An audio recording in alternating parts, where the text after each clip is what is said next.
kalender liturgi.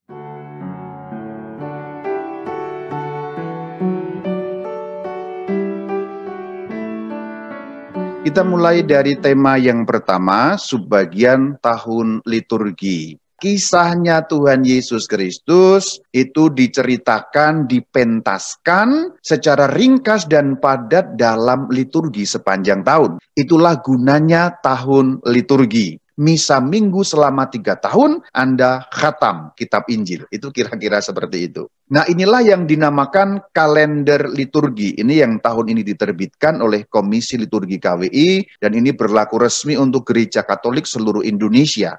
Yang pertama, tahun liturgi itu dibuka dengan masa Advent. Jadi tahun liturgi diawali dari persiapan kelahiran Tuhan. Dan lamanya masa Advent itu 4 pekan.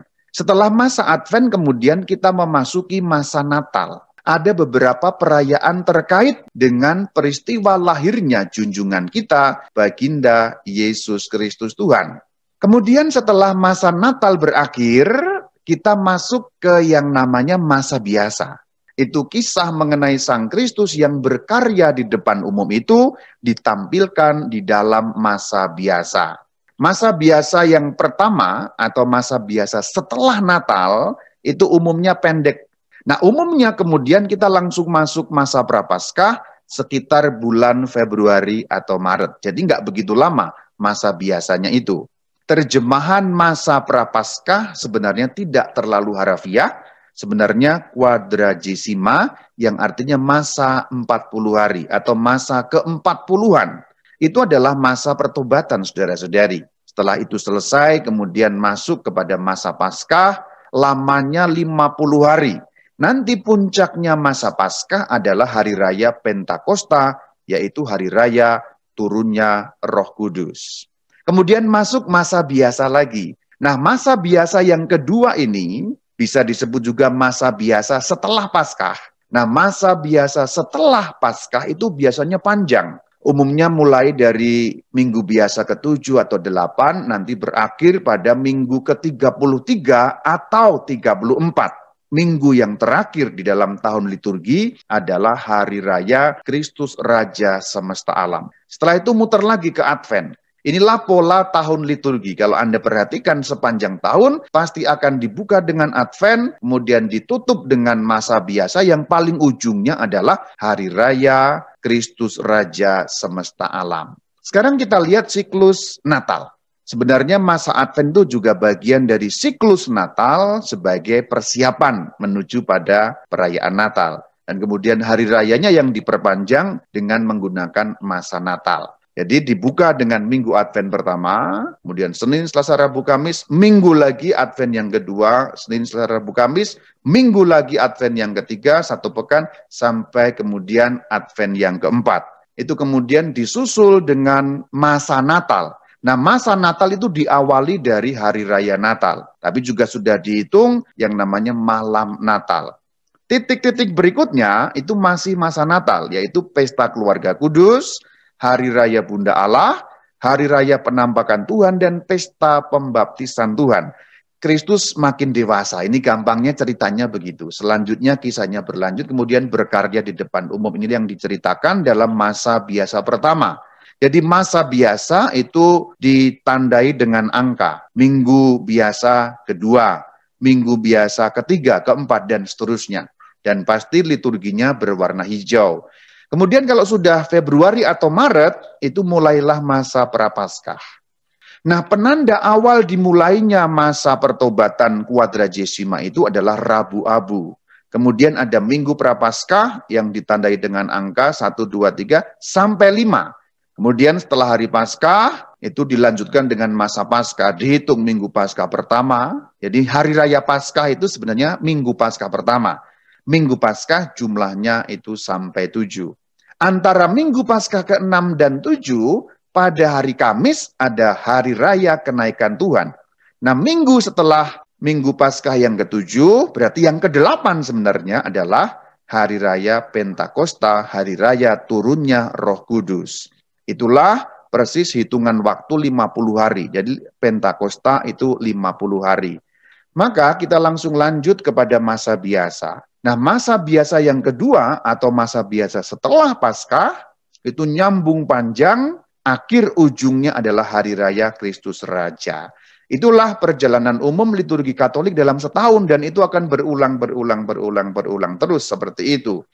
Catatan yang belum muncul di penjelasan saya tadi adalah di sana-sini nyelap-nyelip di berbagai macam tempat itu ada perayaan Orang Kudus. Jadi dimanapun, hampir setiap bulan itu ada perayaan para kudus. Nah sekarang kita akan masuk kepada siklus mingguan dan harian. Nah mingguan mengacu pada liturgi minggu, maka yang ditata dalam siklus mingguan adalah hari Minggu, hari Minggu, hari Minggu. Yang harian berarti yang non-minggu, berarti Senin sampai Sabtu. Kalender liturgi 2021, itu ada tulisan B*1 Romawi. Pada tahun ini, tahun 2021, untuk siklus mingguan, itu berarti tahun B, untuk siklus harian berarti tahun pertama. Kita akan melihat sekarang secara praktis ilmu membaca kalender liturgi. Ada tulisan E dengan ditebalkan dan kapital itu menunjukkan kalender atau petunjuk untuk Ekaristi. Nah hari ini yaitu Hari Raya Kenaikan Tuhan harus pakai kemuliaan. Syah berarti syahadat atau kredo. Maka jangan lupa untuk mengucapkan kredo. Itu maksudnya seperti itu. Bagian selanjutnya, pref kenaikan. Tapi kalau ini sebenarnya hanya petunjuk untuk imam yang merayakan perayaan itu, karena ini merupakan petunjuk untuk prefatio. Nah nanti imam harus membuka prefatio hari kenaikan. Jadi pref kenaikan tidak boleh yang lain. Kemudian ada kus. Kom itu artinya komunikantes, kus berarti khusus. Ini petunjuk untuk mendoakan doa syukur agung. Doa syukur agung pertama atau kanon Rome. Selanjutnya BCE. BCE berarti bacaan Ekaristi. Berarti yang diterangkan setelah tulisan BCE ini adalah petunjuk mengenai bacaan-bacaan. Selanjutnya huruf O. O di situ maknanya ofisi. Ofisi adalah solatnya orang Katolik. Selanjutnya ada tulisan khusus altuh. Altuh itu Allah Tuhan. Itu berarti madah te deum. Madah te deum berarti harus diucapkan oleh yang merayakan ofisi pada hari itu. Madah te deum umumnya memang diucapkan pada hari raya yang besar. Selanjutnya BCO itu apa? Mirip dengan BCE. Kalau BCE bacaan Ekaristi, BCO bacaan ofisi. Ofisi itu juga punya siklus bacaan terpisah, saudara-saudari. Kalender liturgi mencetak dengan cara berbeda untuk menunjukkan kelas perayaan. Kelas 1 yaitu kelas hari raya, dicetak tebal dan kapital. Kelas 2 yaitu kelasnya pesta, dicetak tebal. Kalau biasa, tidak tebal, tidak kapital, itu hari biasa saja. Demikian saudara-saudari, mengenai tahun liturgi kita sudah bahas, siklus harian, siklus mingguan juga sudah kita bahas, dan terakhir mengenai kalender liturginya sendiri, dan ilmu cara membacanya dengan beberapa info terkait juga sudah saya bahas. Semoga ada gunanya untuk Anda sebagai umat Katolik, terutama kalau Anda bertugas bertanggung jawab dalam liturgi gereja, sebagai seksi liturgi atau bidang liturgi. Semoga ada info yang berguna, kalaupun sudah tahu, kembali meneguhkan. Shalom Alaikum.